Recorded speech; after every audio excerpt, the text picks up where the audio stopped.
Well, hello and welcome to another episode of the 1% Better podcast with your host, Josh Williams. Thank you all for tuning in today. So, we are wrapping up the Olympics. If you don't know, the Olympics we started last week and they're wrapping up this week. I'm always surprised every 4 years how much I get into the Olympics, into some random sports that I never pay attention to nor follow, and also don't know the scoring systems or rules to them, such as, curling. Like I got surprisingly excited watching a really great shot or whatever they do, and they curled it around and did something cool with it, or the figure skating, watching people twirl around and do cool tricks, and also just kind of see sometimes the failure and the heartache that you see these storylines, knowing these people have just dedicated most of them their lives to this moment. I mean, it's just crazy. So,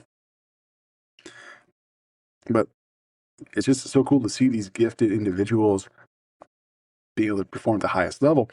But what really kind of stood out to me is this commonality of their routines, of their focus. And that's kind of what has stood out to me while watching it this year in the Olympics. This understanding that these athletes train for 4 years for this one moment in time, but most of the work happens when nobody's watching. And it's this understanding of when we look at the difference between good and great, a lot of times the separation is not the talent, but is the rhythms that they put in place to be successful.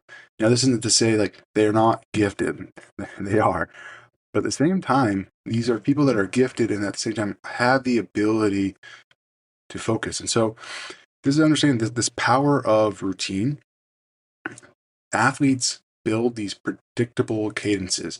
They were doing an interview with the Flying Tomato. Name escapes me right now, Shaun White, and I used to watch him growing up, and it's cool to see him now that he's promoting his own gear line and all that jazz. But you understand that they interviewed him asking like, how could you prepare for this game and not be overwhelmed. The understanding is that it's any other day. You wake up at the same time, you eat the same meal, you do the same routine, the same workouts, the same exercise, the same music, and so when you get ready for the event, it's just another day. And it's the understanding that when the pressure arises for a lot of these athletes, they can fall back on that rhythm and on that routine. And it's really no different than what we see with someone that does very well taking care of their health and fitness and someone that struggles. I'm not saying does not, but struggles. And so how does this apply? Most of us, we're not training for gold medals. We're training for life. There's no like single crescendo moment that we're training for like an athlete. There's not something out there 4 years from now. I'm going to give it my all, and that's why I'm training right now. Most of our goals are longer. It's longevity-based goals. And so this is things like, man, summer's coming up. I don't want to garden with back pain. I want to be able to traverse stairs. I want to be able to enjoy vacations. I don't want to have to say no to something because I don't feel confident that I can do it or my body can handle it. And so we're not training to necessarily win something. We are training so we're not losing something. And it's a different method. But you have to understand that there's this quiet drift. And so this drift is what we call our independence. We slowly drift away from independence. When we stop working, nothing dramatic happens. So when we stop working out, nothing necessarily dramatic happens. The next day, life goes on. But over time, we start to avoid things quietly.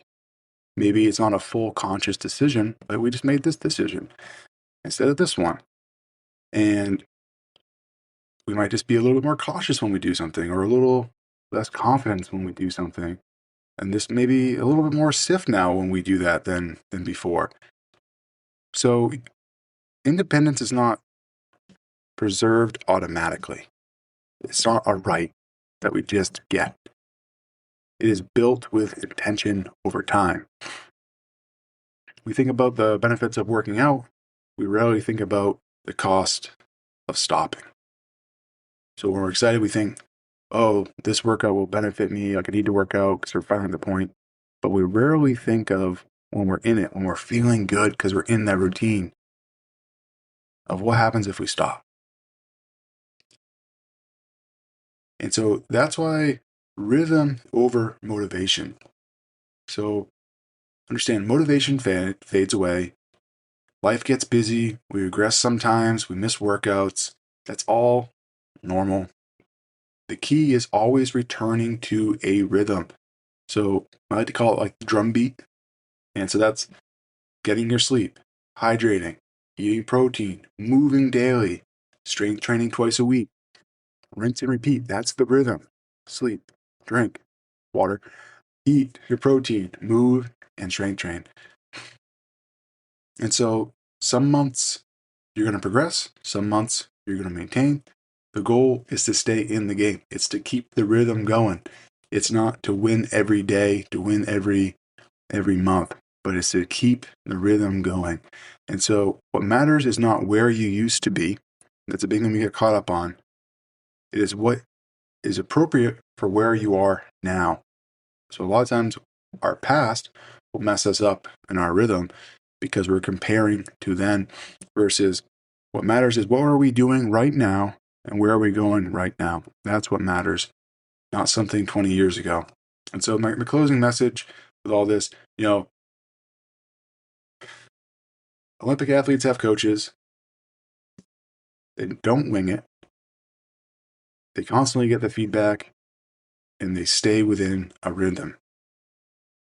And so independence works the same way. So independence is not something we hope to keep. It is something that we build. And so we have to fall in love with the rhythm. The rhythm is what gives us freedom.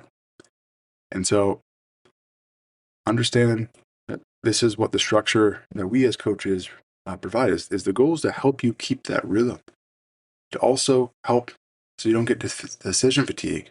So when I come in to work out, am I thinking about what to do? No, as a coach, I can help you know what to do.